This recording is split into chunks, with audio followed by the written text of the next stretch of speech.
My uncle gave me an ultimatum to hide about my job so my cousin wouldn't feel small, so I spoke words that flipped their perfect illusion upside down in a way they'll never forget. My name's Owen. I'm 29. And if there's one thing I've learned about family reunions, it's that they rarely feel like reunions. They feel like performances. Everyone shows up in costume, rehearses their best smiles, and claps on. Cue for whichever cousin or in-law has the family's attention that year. This summer, it was my cousin Brent. Again. It was the first time I'd seen most of them in over a year, not because I've been avoiding them though, if I'm being honest. The idea of skipping had crossed my mind more than once, but because I've been working, really working. For the past 4 years, I've been climbing my way up through one of the most competitive consulting firms in the city. Long nights, weekends sacrificed, relationships strained. But it finally paid off. Just 2 weeks before the reunion, I got the call.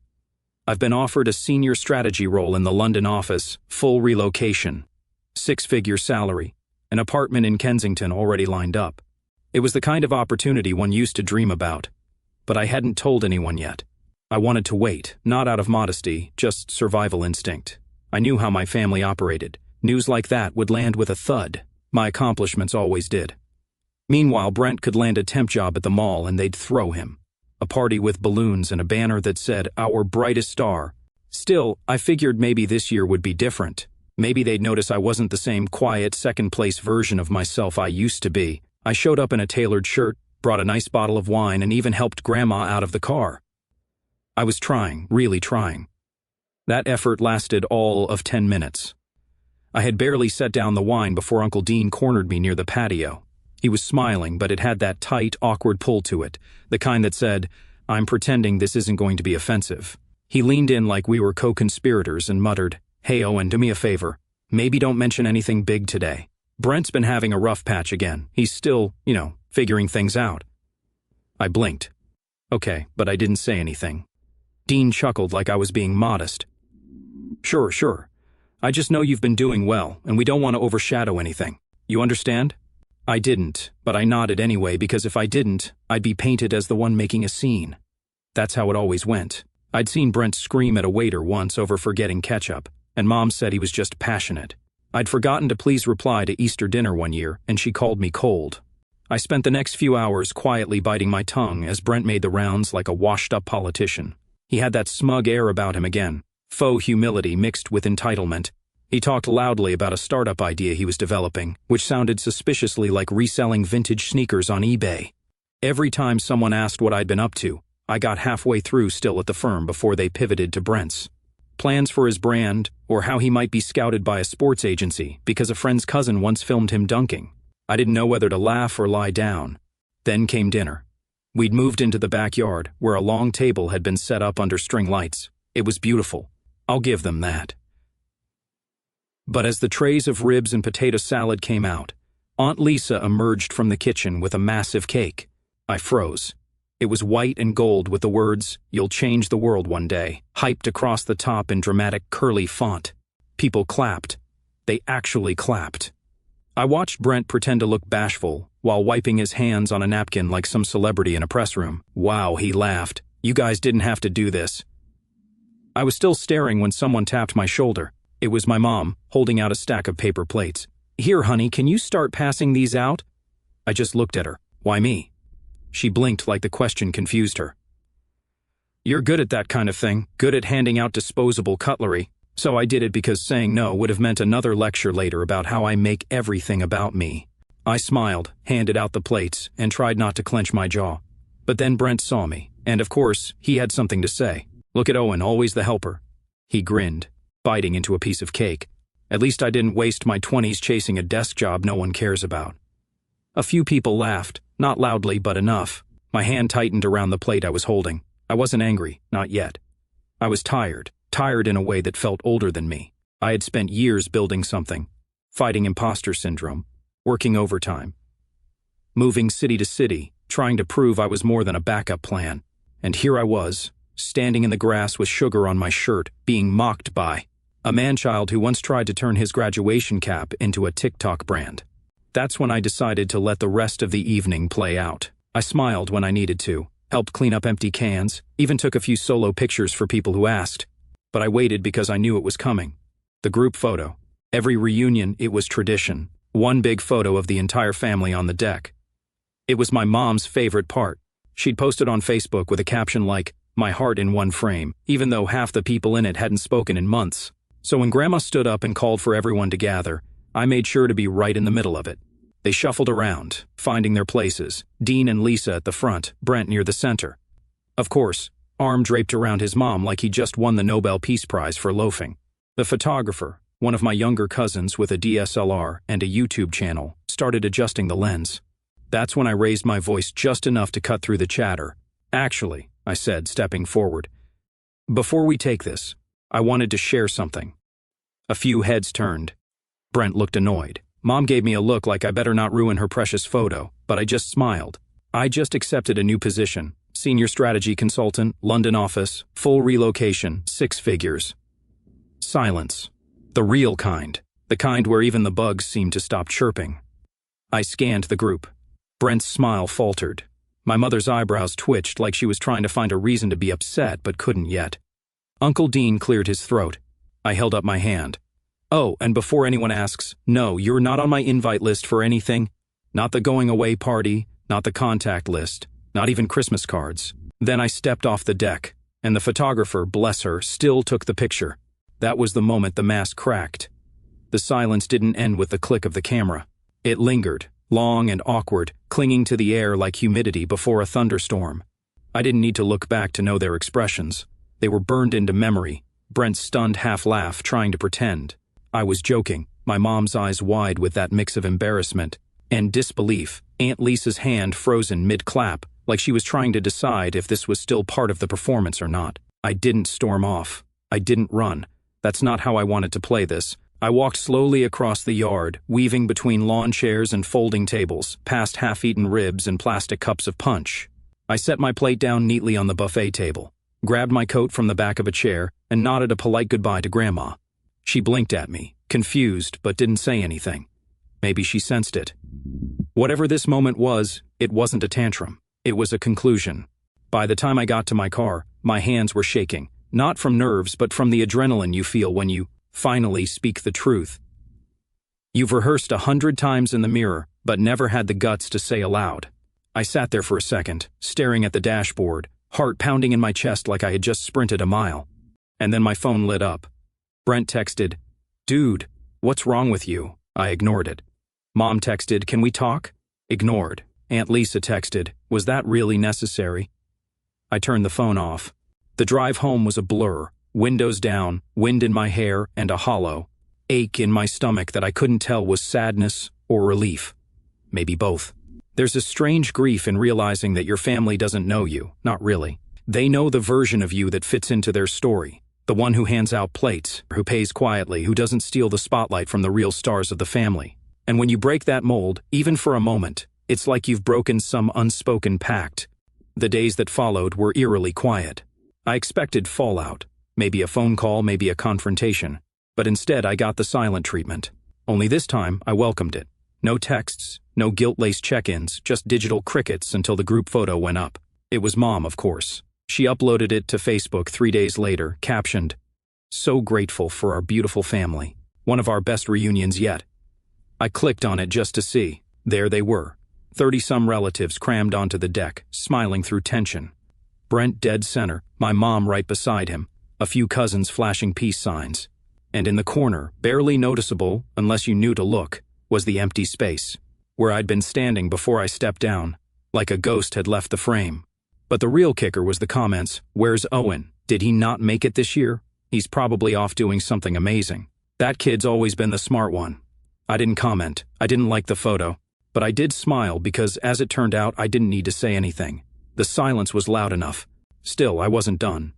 A clean exit is good, but sometimes, to truly move on, you have to take back more than just your presence. You have to reclaim the power they took for granted. The next morning, I sent an email, not to my family, to the reunion committee. Yes, we had one. Aunt Rhonda and Uncle Dean were in charge of organizing the annual event, reserving the park, planning the potluck schedule, even coordinating who brought chairs. And for the last 4 years, I'd been the silent donor who helped cover the rental deposit and catered side dishes. Because Brent was still figuring things out and Lisa was trying to get her Etsy shop off the ground. My message was short. Hi, Rhonda. Just wanted to let you know I won't be contributing to the reunion fund next year or any year going forward. I wish you all the best, but it's time for someone else to step up. Regards, Owen.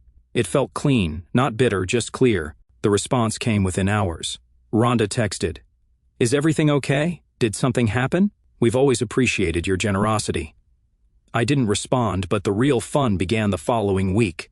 My mom finally called twice. I let it ring both times. Then she left a voicemail, tight, brittle, with that vocal tone she always used. When she knew she was one breath away from yelling, "Hi honey, it's Mom. I just wanted to talk about what happened." It really caught everyone off guard. Brent feels terrible. He said he was just joking, and I don't think it was fair to bring up your job like that in front of everyone. It made things a little tense, but let's not make a big thing out of it, okay? We're family. I didn't call back. Not yet. But I did start packing. The move to London was happening fast. My visa was approved. The firm had booked my flight, and my new manager had already invited me out for a welcome dinner the week I arrived. I told a few friends, colleagues, even my old college roommate, whom I hadn't spoken to in years. Everyone was thrilled for me. Everyone except the people who'd spent years pretending I was invisible. A few days later, Brent texted again. "Mom says you're not answering her. You can be mad at me, but don't make it about everyone else." I stared at it. The lack of awareness was breathtaking, like I had just stubbed my toe on a monument to entitlement. I typed, deleted, retyped. Finally I wrote, "I'm not mad. I'm just done playing along. Sent, blocked." That was the last message I sent before the goodbye party invites went out. Carefully curated list: old friends, a few mentors, my boss, my neighbor who always shoveled. My side of the sidewalk in winter, people who showed up, people who mattered. My family wasn't on it, but someone tried to please reply anyway. That's where things get interesting. The please reply came through the event site I'd used, just a casual little portal, where guests could confirm attendance, note dietary restrictions, things like that. I'd purposely left it off social media, keeping it private and invite only. But still, someone managed to find the link. The name listed under attending made my stomach tighten for a second before I let out a low, dry laugh. Lisa H., 2 guests. Aunt Lisa. 2 guests. I didn't have to guess who the second was. It was bold. I'll give her that. No message, no apology, not even a pretense of checking in to see if the invitation was intended. For her, just a quiet assumption that she could insert herself wherever attention might gather. A little voice in my head wondered how she'd even gotten the link. Maybe a friend of a friend, maybe Mom, maybe Brent himself, still convinced I was bluffing. I hovered over the remove guest button. My cursor sat there unmoving, and then, for the first time in a long time, I allowed myself a moment of real, unfiltered pettiness. I didn't delete the please reply, I changed it. Lisa H. became waitlisted. No message, no alert, just a quiet status update. She'd find out the night of, standing outside a venue she thought she was entitled to enter, holding a clutch purse and wearing her best fake smile, only to be told her name wasn't on the list. It wasn't about cruelty. It was about clarity. The days leading up to the party were peaceful, which, in my family, is always the calm before the storm.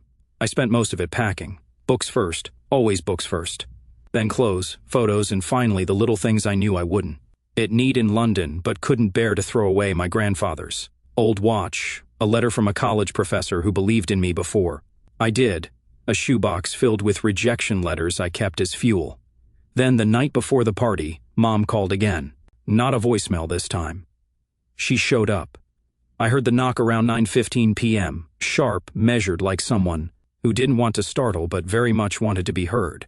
I looked through the peephole and there she was, arms crossed, her expression unreadable. I opened the door slowly. "Owen," she said, her tone formal, like she'd practiced this in the car. "Can we talk?" I stepped aside silently. She walked in, pausing just inside the doorway like she expected me to offer tea. I didn't. She looked around my living room, eyes scanning the packed boxes and the half-rolled-up rug. "You're really going?" I nodded. Wasn't kidding. She sighed and perched herself on the edge of my couch like she might float back off it at any second. "I'm not here to fight. I just want to understand what's going on." I raised an eyebrow. Her lips pressed into a thin line. "I know things haven't always been fair, but you have to understand, Owen. Families are complicated. You're strong. You've always been strong. Brent, well, he needed the support more." I tilted my head. "Support? You mean the cake? The fake speeches? The part where you handed me paper plates like I was the caterer?" That wasn't personal. It always is, I said quietly. She looked genuinely taken aback. Owen, you're successful, you've got this amazing job, you're going abroad. You don't need the spotlight the way Brent does.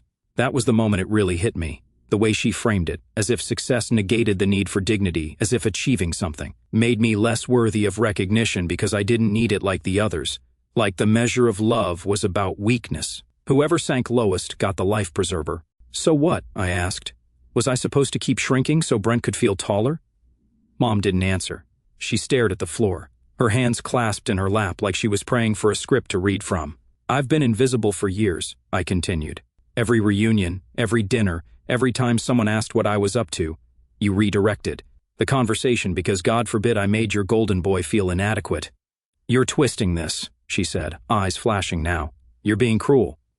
I took a slow breath. No, Mom, I'm just being honest. For once, she stood up suddenly, and for a second I thought she was going to storm out, but instead, she walked over to one of my boxes and placed her hand on it like it belonged to her. You didn't tell me you were moving until now because I knew what you'd do. You'd make it about you or about Brent or about how I was hurting the family. We are your family. I met her gaze steady. Then you should have acted like it. There was a long pause, the kind that stretched so far it became permanent. She finally nodded slowly. You're angry. I'm done. She didn't say goodbye. She just left. The party the next day was incredible.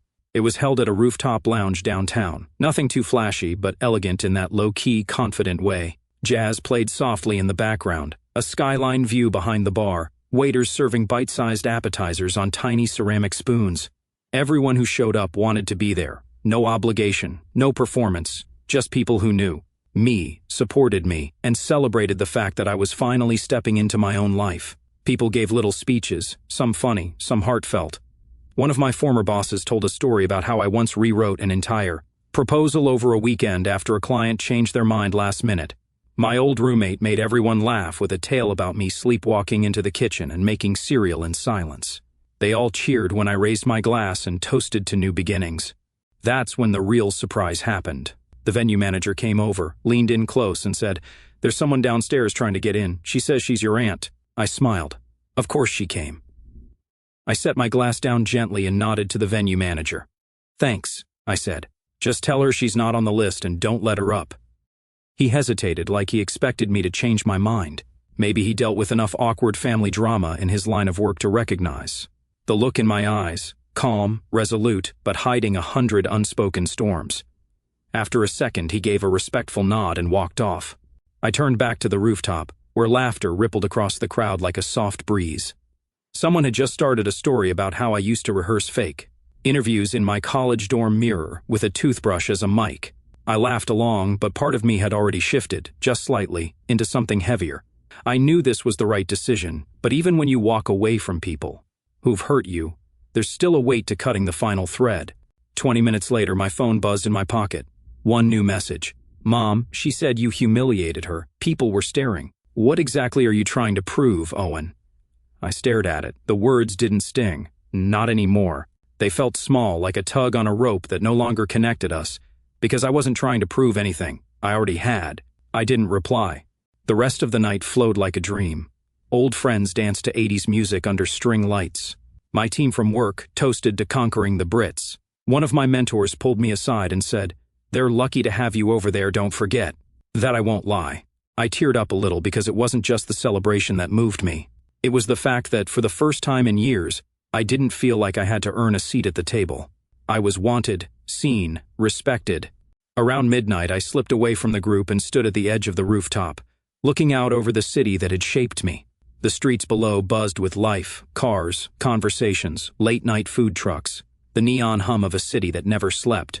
I thought about all the years I'd spent here, working late, eating takeout, at my desk, dragging myself home through snowstorms and heat waves.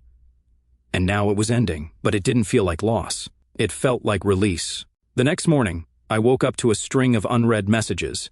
"Brent, nice job turning a goodbye party into your personal revenge fantasy. Real mature. Lisa, I hope London appreciates your drama because the rest of us are exhausted. Dean, you've made your point, but family is family. Don't burn the bridge completely." That one made me laugh. The bridge was already ash. They just hadn't noticed they were standing in smoke. But what hit hardest was the voicemail from Grandma. She didn't text, never had. She'd always left voicemails like it was still 2006. Her voice cracked a little as she said, "Hi, sweetheart. I heard some things, and I just wanted to say I'm proud of you. I know it's been hard, and I'm sorry I didn't say that sooner. I don't understand everything that happened, but I understand this: when people show you they don't see you, you're allowed to walk away. I love you, and I hope London gives you what you've always deserved." That was the only message I saved. My flight was on a Tuesday. I didn't tell anyone the exact time, didn't post a story or tweet some dramatic goodbye. I just packed my last bag, locked the apartment door behind me, and stepped into the next chapter. The plane took off just after sunset. I watched the skyline shrink beneath the clouds, my old life growing smaller with every mile. And when the flight attendant brought me a drink and asked what I was heading to London for, I smiled. "A promotion," I said. "But more than that, peace." A week later, I was settling into my new flat, a sleek little place in South Kensington, the kind of neighborhood where everyone has opinions about cheese and umbrellas. I loved it. One afternoon, after unpacking the last of my books, I decided to walk through Hyde Park. The air smelled different here, like rain and roasted chestnuts. I sat on a bench with a coffee and pulled out my phone, half thinking I'd check in with someone back home. But then I changed my mind. Instead, I opened a blank note and started writing. Not a letter, not a speech, just thoughts, memories, truths I hadn't said out loud. Things like, "You are not selfish for leaving a table where you only ever fed crumbs. You are not cruel for refusing to shrink so others can feel tall. You are not broken just because they didn't know how to love you right." I didn't send it to anyone, but it felt like the right thing to do. A few months later, I heard from Mom again. A postcard this time, just a picture of the old house with a note on the back. "The holidays weren't the same without you. Hope you're doing well." I didn't reply. Because sometimes healing isn't about reuniting. It's about rebuilding with better tools, stronger materials, and the unwavering belief that you deserve to exist fully, loudly, unapologetically. So no, I never went back.